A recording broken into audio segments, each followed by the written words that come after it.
What are the top 3 ranking factors for Google according to the pros? Today we have an incredibly informative video discussing the 3 critical factors that every SEO professional should be focusing on to increase their website's search engine rankings. But first, if this is the type of content that you're interested in, go ahead and do us both a favor, like this video, smash that subscribe button and toggle the notification bell so that you can stay up on all the latest tips, tricks, and trends on SEO and digital marketing. Let's go ahead and dive in.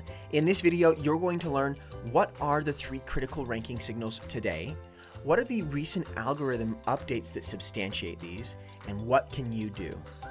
Number 1, high quality content. Say that 3 times fast. Now, high quality content is nothing new. Google has certainly been focusing on high quality content for some time now, but it is now very safe to say that this is the number 1 most important factor for SEOs to pay attention to. This means that we, as SEOs and website developers, as well as Googlebot, has to understand a user's intent better. And this can be difficult at times, especially with limited amount of text inside any given query. We'll talk about what Google is doing to understand users' intent in the algorithmic updates that we give, but for now, you need to understand the user's intent, which means more than just simple keyword research. You now need to do your own searching and identify what it is that users are trying to find inside any given query. And the reason that long-tail keywords have been so popular is because A, they're niched, but also understanding their intent is a lot easier.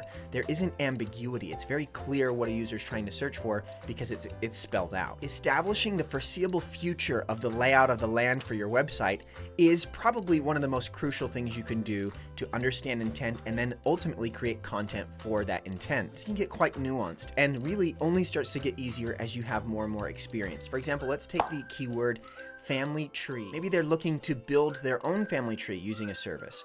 Or we can also plug it into a Google search and see what's already ranking here to understand a little bit more about what Google thinks that the search intent for family tree is. It may be more informational intent, which would require us to create a resource around what is a family tree or why that's useful. And quickly you can start to see why understanding intent will give considerable direction to the content that you create, which ultimately helps you map that content so that you're not creating duplicate or thin content, all with the purpose of creating a better user experience.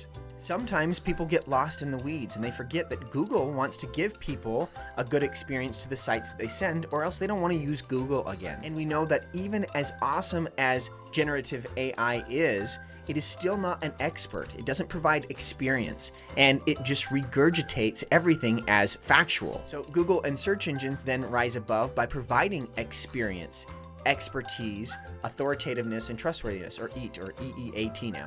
This does not suggest that keywords are obsolete, but that we have to be more purposeful about understanding them and then putting them on pages where they are most relevant. So let's talk a little bit about how we got here.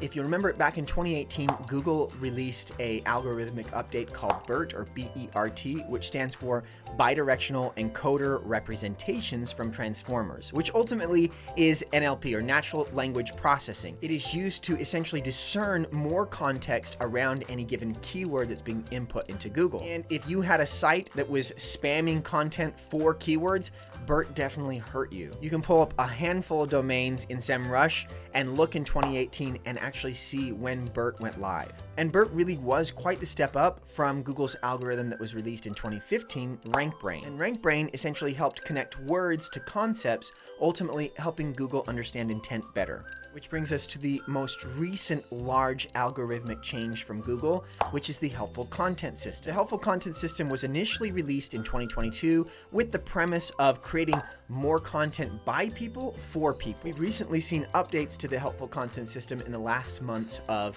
2023. You can read all about the Helpful Content System, RankBrain, and Google's BERT here in these resources that I'll include in the link in description below. The second critical ranking factor for Google is a page experience. If a user lands on your page and has a poor experience, obviously that's not positive for the user, which ultimately is not positive for Google. So let's talk a little bit about Core Web Vitals. Very similar to the Lighthouse analysis in the web tools on your browser, which uses lab data, which ultimately can help your developers identify opportunities. Core Web Vitals uses real user data that's been throttled to represent the large majority of the internet, ultimately to give you a better picture of what users are actually experiencing on your site. And right now, there are 3 major components that play into a passing or failing Core Web Vitals grade, although that may change here shortly.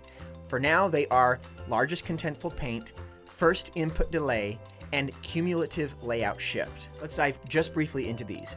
Largest contentful paint, or LCP, is essentially the time that it takes to render the largest image or text block within the viewport. First input delay, or FID, is essentially the time from when a user first interacts with a page to the time when the browser is actually able to begin processing those event handlers. And cumulative layout shift, or CLS, is essentially the measure of the largest burst of layout shift, meaning when you go to click on something and it moves. Certainly something we've all experienced that's not a positive experience. There are several free tools and Chrome extensions that you can use to help you identify opportunities in these three areas, as well as the other factors that play into Core Web Vitals. Which brings us to the third critical ranking signal for Google, and that's links. Despite the ongoing debate, which frankly is quite merited, links have historically been the ranking signal that has been most spammed. Even still, we would suggest that most SEO professionals still consider links as a primary ranking signal for Google. So what can you do right now? Number one, you've got to get a handle on the URLs that you're serving up to Google. Make sure that you have a clear understanding of what keyword you're trying to rank for them, and that you're serving up good content that meets that intent well. That is probably the most important thing that you can do. Second thing I would recommend is diving into that waterfall report inside the web developers tools, as well as on pagespeed.web.dev, and identifying opportunities to clean up those core web vitals. You can also use the Crux dashboard, which is a resource available from Google. You can tie into Data Looker or Data Studio, and you can view your performance in core web vitals for any given domain that's been around on the internet long enough and has real user data over time, so you can watch your performance change as you are making those optimizations. And the third thing is not news. It should not be a surprise, and that is creating backlinks that are organic, valuable, and show that your domain has authority from that editorial vote from other people. If you found this content valuable, go ahead and show us, share it out with your digital marketing friends, and let's have a conversation in the comments. This is Quinn with RunLeadGen, and we'll see you next time.